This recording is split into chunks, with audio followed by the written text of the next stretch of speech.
In the last episode, we interpreted tongue skills from all angles, so in this issue, we might as well take a look at the clay cat, if for no other reason than to have the same Wi-Fi signal. The mud cat and the tongue-shaped cat belong to the same group and have many similarities in appearance and body structure. However, due to their different distribution ranges and habitats, their living habits also vary greatly. Welcome to Cryptic Creature. Press the subscribe button and hit the bell icon. If I have to make a comparison, I personally think that the mudcat's body beauty is not inferior to the Iberian cat. Its flexibility and agility are not inferior to the Eurasian cat. Its jumping ability is far better than the Canadian cat, and its explosive power is 10 blocks ahead of the bobcat. After all, they live on the same land as lions and cheetahs. Without some real skills, how could their population survive to this day? Without further ado, let's get straight to the point. In biological classification, mudcats belong to the chordates, vertebrates, mammals, carnivorous species, and cat shells. It can be seen that the previous items of mudcat are exactly the same as tongue sharp. The difference is that they are from different genera. Visually, the mudcat has a slender and lean body. Its adult body length ranges from 83 to 123 centimeters, and its weight ranges from 9.5 to 20 kilograms. Mudcats are not red golden cats. Once their weight exceeds the standard, their agility and speed will be greatly reduced, which is obviously not conducive to their survival. Unlike the tongue-shaped fish, their tails are thick and thin and are generally about 30 centimeters long. What is similar is that the hind legs of both are very strong and longer than the front legs, and the body is streamlined, which is mainly to enhance jumping ability. The body hair is reddish brown, very close to the color of a puma, with white fur on the abdomen and inside of the limbs. In addition, the black color on the whole body is concentrated on the head, and there are black dot-shaped horizontal stripes where the beard grows. The eyebrows are particularly unique. Most animals' eyebrows grow horizontally, but theirs grow in the opposite direction, especially their cubs, whose shape is more obvious. The most distinctive feature of the mudcat is its ears. The earlobes are surprisingly large and look a bit like the wings of a fighter jet when viewed from the front. The fur on the back of the ears is pure black. In fact, the name of the mudcat comes from Turkish, meaning black ears. There is also a long antenna between the ears, and scientists believe that this is mainly for sensing wind direction. As they age, the ear tufts will slowly droop, making them look like they have a ponytail, making them even cuter. In addition, the mudcat's cry is also very coquettish, which seems inconsistent with its mighty appearance. If it's asexual, try another one. Mudcats are mainly distributed in southern and northern Africa, western Asia, and India. Whether it is forest grassland or hilly desert, as long as there is prey, they can adapt perfectly to the environment. The claws and teeth of mudcats are very sharp, which are also their deadly weapons in hunting grounds. The prey of mudcats are mostly flying birds, which requires extremely high jumping and agility. The mudcat is known as the high jumping genius among cats. It can jump 3 meters high with just a simple run-up. Even if you miss, you can quickly adjust your body position and land softly in the safest posture. It can be said that its body structure is designed for agility and jumping. Scientists have discovered through research that the weight of the mudcat's hind leg muscle group is almost 6 times that of its front legs. The front legs are also very flexible and can wave their claws in the air. The claws are hooked and can grab prey. In addition, clay cats have 4 more vertebrae than humans, and the size of their bodies is incomparable. This is also the reason why they can turn flexibly in the air. If you are extinct, you will inevitably drift away. This mudcat wanted to hunt the jaywalker in broad daylight.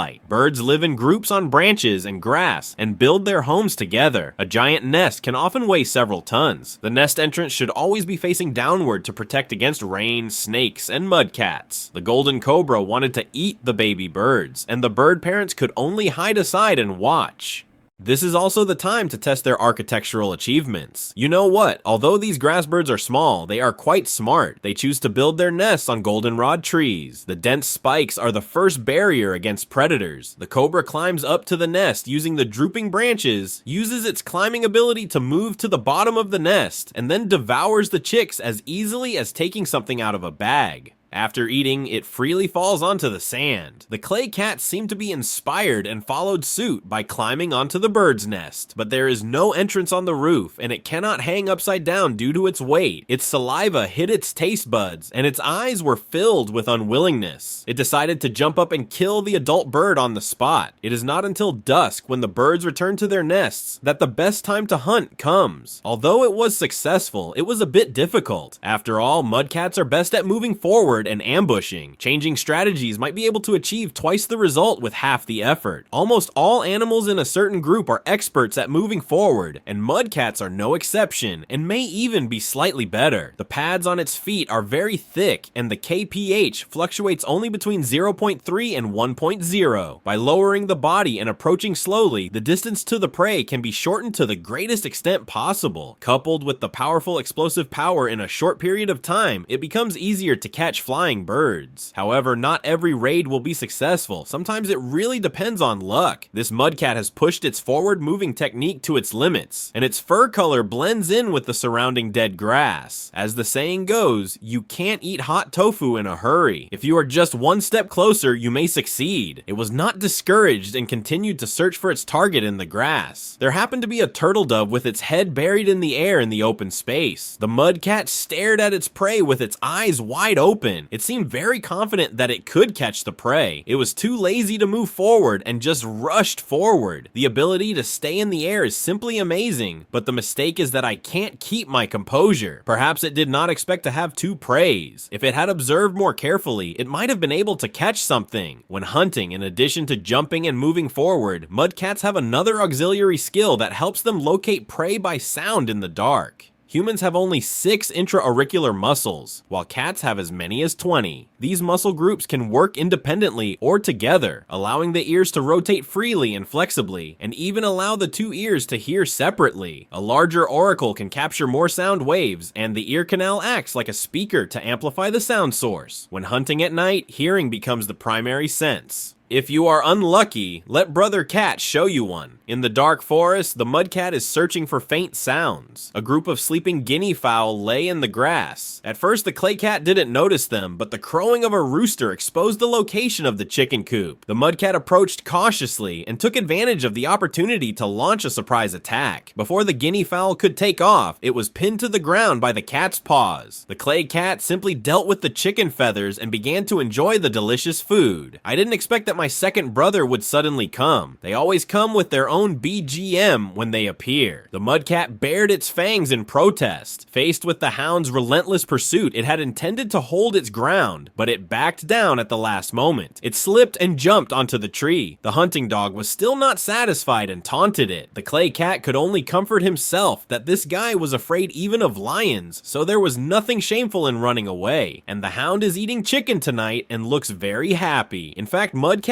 do not only hunt birds, but sometimes also small and medium-sized mammals. The mudcat set its sights on a group of black-spotted cats, but before it got close, the black-spotted cats noticed something unusual. Seeing that success was hopeless, the mudcat quickly turned his gun around. A bat-eared fox instantly became the scapegoat. Its tribe members were very angry and wanted to risk their lives to rescue it, but the mudcat did not hesitate and decided to fight to the death. It is worth mentioning that the bat-eared fox here is not the fennec fox, and there are significant differences between the two in terms of distribution range and appearance characteristics. Seeing that the mudcat had begun to pluck its fur and eat its meat, the foxes slowly withdrew from the battlefield. When food is scarce, mudcats will also catch voles. But this guy is a bit mean and won't eat it even if he catches it. He will catch it and let it go again and again until it is dead before he starts to eat it. If you are lucky, you can even hunt rabbits, which are much more filling than eating field mice. Some mudcats will even chase and kill antelopes, and their performance when faced with a flathead is at least much better